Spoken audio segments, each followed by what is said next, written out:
그러니까 오늘은 상상력의 탄생 두 번째 시간으로 거꾸로 보기 역발상을 하라에 대해서 이야기를 나눠보도록 하겠습니다. 창조성을 발휘한다는 것은 무엇이라고 생각하십니까? 대부분의 사람들은 이렇게 생각하지요. 무엇을 끄집어낼 것인가? 그게 아니라 어떻게 끄집어낼 것인가를 생각하는 것이 바로 상상력입니다. 그 어떻게에 대한 생각을 한번 해보겠습니다. 저도 그림을 그리지만 천재적인 화가들은 그림을 귀로 듣습니다. 아주 뛰어난 음악가들은 음악을 눈으로 봅니다. 바로 그것이 역발상이고 다르게 보기 힘입니다. 우리 생각의 틀, 사고의 틀, 고정관념의 틀을 한번 바꿔봅시다. 그러기 위해서 필요한 조건 바로 거꾸로 보기 역발상입니다.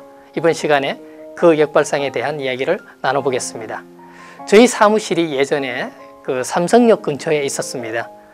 삼성역은 어떻습니까? 평지 상태이기 때문에 지하철에 내려서 한 5분만 걸으면 저희 사무실에 올 수가 있었습니다. 그러다가 저희가 교대 쪽 예전 삼풍백화점 자리로 이제 사무실 이사를 가게 되었는데요.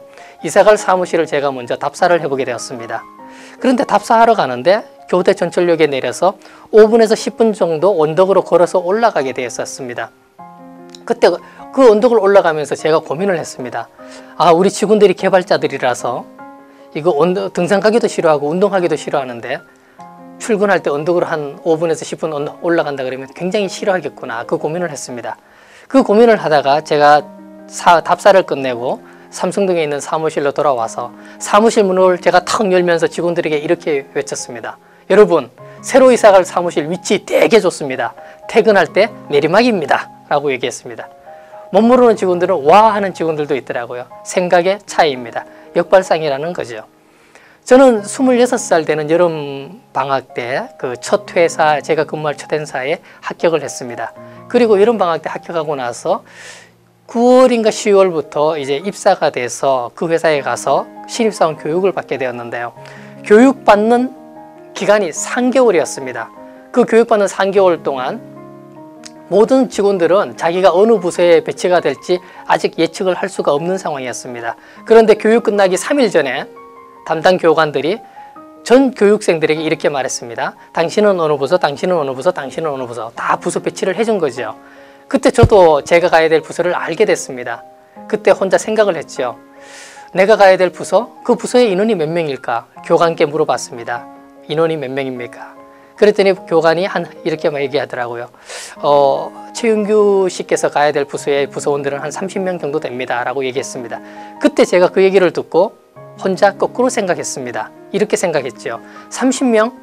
내가 그 30명의 이름을 다 외우는데 얼마나 걸릴까? 생활하면서 이름, 직책, 그리고 얼굴까지 다 외우는데 한 달 정도 걸리겠다. 이런 생각을 했습니다. 그래서 저는 역발상을 했습니다. 그렇다면 내가 그 부서에 가기 전에 부서원들의 이름을 다 외우고 가자.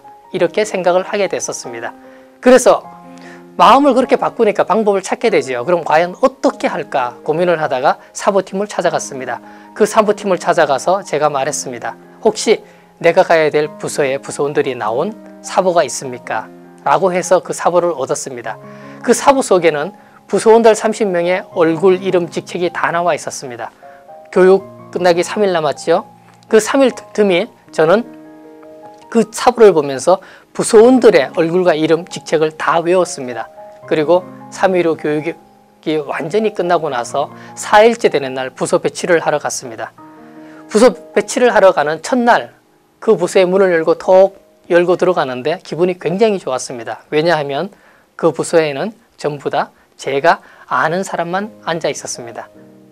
첫날 간 제 신입사원이 이렇게 인사했습니다. 홍길동 선배님 반갑습니다. 이순신 주인님 반갑습니다. 부서원 30명의 이름을 제가 일일이 불러주면서 악수를 하면서 인사를 했습니다. 그 장면을 보실 때 여러분들은 누가 신입사원 같습니까? 역발상은 그런 겁니다. 생활 속에서 할 수 있습니다. 누구나 할 수 있고 누구나 다 거꾸로 볼 수 있는 능력을 가지고 있습니다. 쉽게 할 수 있는 사례는 어떤 것이 있을까요? 지금 혹시 여러분들이 잡지를 보고 계시다면 그 잡지를 뒤에서부터 한번 보십시오. 그 잡지에 혹시 사진이 나와 있다면 잡지를 거꾸로 돌려놓고 사진을 한번 거꾸로 보십시오. 나무 뿌리가 있는 부분이 하늘처럼 보일 수가 있습니다. 작은 것들이지만 그런 것부터서 역발상은 시작됩니다. 대부분의 우리가 가정에서 사용하는 믹서기는 밑에서 돌아갑니다. 그런데 한 사람은 이렇게 생각했죠. 이 믹서 프로펠러가 왜 밑에서만 돌아갈까? 위에서 돌아가면 안 될까? 그렇게 해서 만든 것이 바로 도깨비 방망입니다. 작은 발상이지만 그 차이가 새로운 제품을 만들어낸다는 사실이죠. 과거에는 개가 사람 똥을 먹어치웠습니다. 그런데 세상은 바뀌었죠. 지금은 사람이 개를 따라다니면서 똥을 치워야 되는 시대가 되었습니다. 역발상, 거꾸로 하기라는 거죠. 상상력은 있다금 우리가 한 번도 가보지 않은 새로운 세계를 우리로 데리고 간다. 그러나 상상력이 없으면 우리는 아무 데도 갈 수 없다라고 칼 세이건은 말했습니다. 남이 안 하는 것, 자신만의 생각, 나만이 할 수 있는 생각이 바로 상상력입니다. 그 첫 번째 방법이 바로 거꾸로 할 수 있다라는 거죠. 거꾸로 할 수 있고 거꾸로 볼 수 있는 것, 그리고 거꾸로 된 것을 이해할 때 실제 올바른 모습을 이해하고 응용할 수 있는 사례가 나올 수 있다는 사실입니다. 오늘 이 시간부터 주변에 있는 사물을 한번 뒤집어 보면서 새로운 상상력의 실천을 해보시기 바랍니다. 감사합니다.